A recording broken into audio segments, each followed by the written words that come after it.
essentially we're beings of light at our root, and there's an opportunity for us to become consciously aware of technology at a level where light can now enter into a relationship with itself. So this is the part, I think, of when Arthur Young talked about the fourth and fifth and sixth and seventh stage of human evolution. At least part of this is going to evolve, not just our own connection to the inner light within us, but our connection to the outer light around us.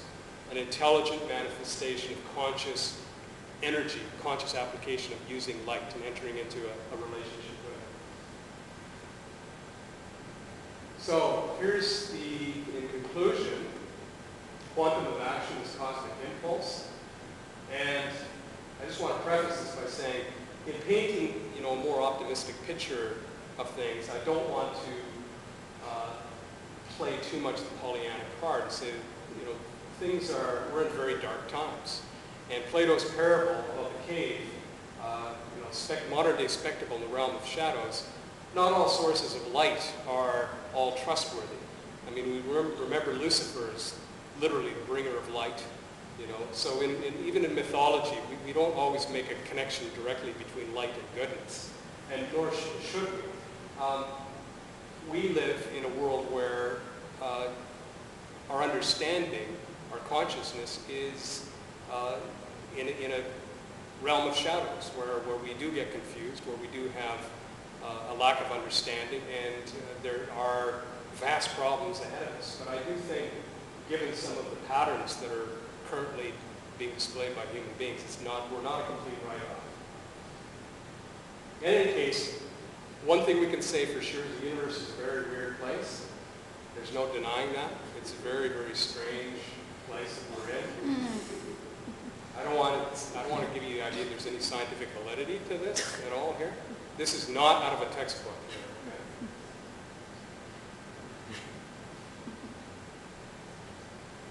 And when I talk about light, you might be wondering, okay, am I saying in this connection between light and spirit and awareness, is light actually consciousness?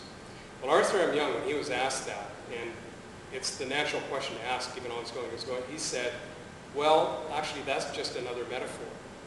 In other words, we're approaching things where we're on the boundary of what even language could talk about in a sensible way.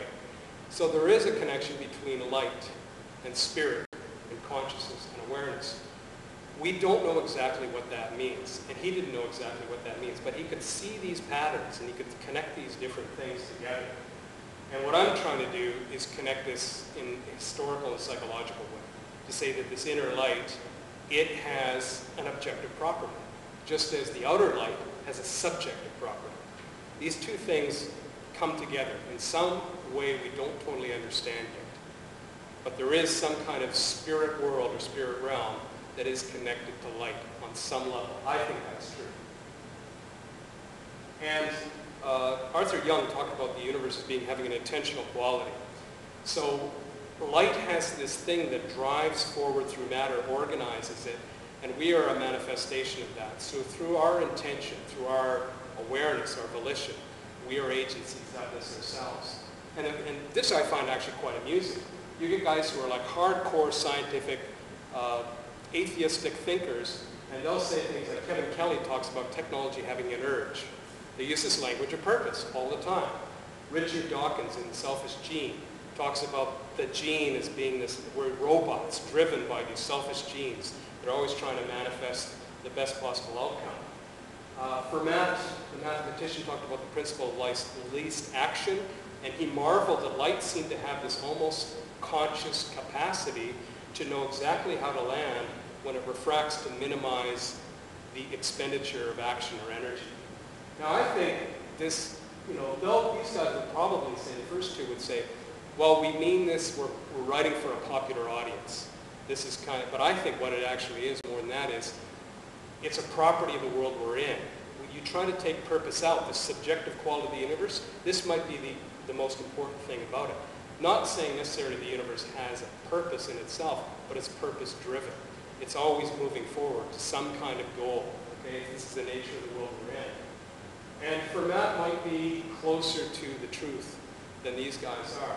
They're talking about different levels of complexity, of order, which contain purpose within them. Fermat was talking about the substrate, more of the area of light. So there's some great quotes by Arthur Young that I've come across in his books, and you can find a lot of his stuff online. And he said, man today has lost faith in his spiritual origins, conviction brought about by belief in determinism and in objective laws which supposedly are alone able to cause effects. Thus we find man having created science, the tool of all tools, whose every discovery is an extension of man's will, denying in the name of science the very power which created science. There's something that precedes science, that precedes this whole, map. The map is not the territory. We've all heard that expression before, right? He also said, don't permit statistical law, which is what we use in quantum physics, statistical law. He says, don't permit statistical law to give the illusion that there's nothing here but us chickens. In other words, don't conceal evidence, even the evidence for the potential divinity of man.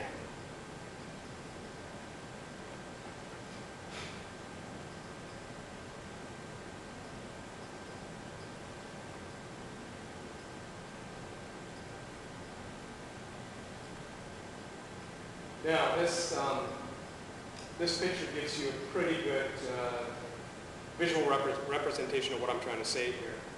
This is from a t-shirt company called ImaginaryFoundation.com. A friend came over wearing this t-shirt. I said, where'd you get that from?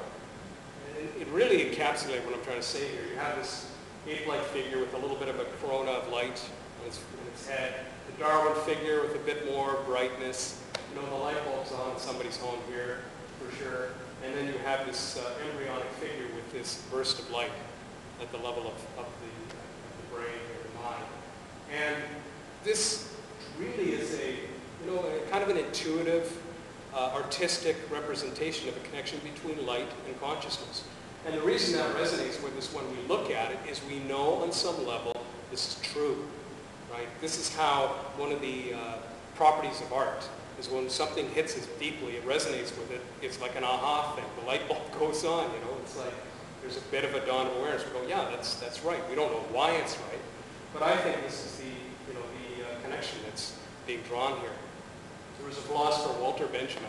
I don't know how many of you have heard of him, and he said that the arts can precede the intellectual academic world by years or decades in foreshadowing what's about to come about. Understanding the world. And this picture here, this is somebody on a personal note. This is my mother, and she, about 2 years ago, she was a very social, outgoing person. Here she is on her way to a party, Halloween party, and she went into decline beginning about 2 years ago. So she, over time, it was actually quite a fast decline. She lost her power of speech, her power of comprehension of speech.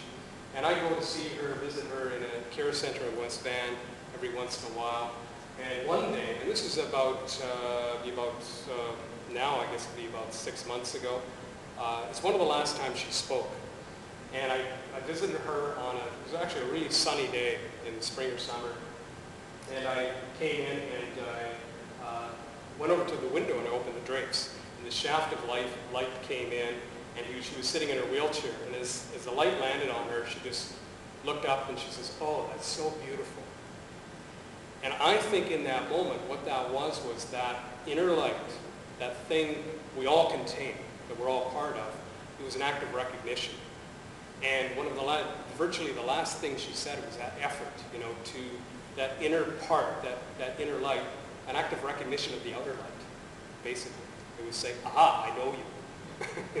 That was my sense. That's what I think is going on there. And this is I think this is a great quote. I don't know, has anybody heard this before or know the author? No. Pierre de Chardin. He's a French Jesuit philosopher. He became an evolutionary biologist. And he said, we're not human beings having a spiritual experience. We're spiritual beings having a human experience. And I think that's, I think there's truth to that. And, we could end on this note, as far as if you're to take any idea of how to manifest this in your own life, this idea of inner light, which you contain, even if you don't experience it on an explicit level. It's a part of all of us. It's there. It animates us. It's a part of us on a very deep level. Whereas Paul Vespa says, you know, if you're going to have a sense of being a part of this, be kind to your fellow man and connect to spirit. Anybody know who this guy is? You'll never guess. Reuben. Reuben? No, Reuben Sandwich? No. What was his name? Paul Reuben. No, this is Double Rainbow, Double Rainbow guy, otherwise known as Yosemite Bear. This is what he said in an interview. Actually, somebody was mocking him. It was one of these blogging broadcasts, and the guy was actually, you know, had him on just sort of as almost like a circus freak. And he says, "Do you have any thoughts for the people?" He says, "Be kind to your fellow man, connect to spirit." I think that's okay. That's cool enough. And I think, with that in mind, I'd like to end this on a musical note. Okay, we talked a lot about light, but sound's a form of vibration too. So I want to end this on an upbeat note here. So we're going to have a bit of music now. And what it is we had Double Rainbow guy, as I played at the beginning, and his response to the mammoth double rainbow in Yosemite Park. Well, what happens with anything on YouTube? And he got 20 million hits. Invariably, people take it and they start carving it up, adding songs or sounds and mashing up the video and creating their own thing. That's what happened with his. So we're going to end with this. It's the Double Rainbow song. And it's now on iTunes. You can buy it on iTunes. So all proceeds go to Yosemite Bear. Go to the guy who came up with it first. Are you ready? Here we go.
I love that.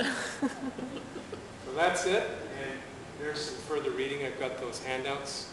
There's some at the front desk. If anybody wants to, this is some of the stuff I drew from for this talk. I think we should do, anybody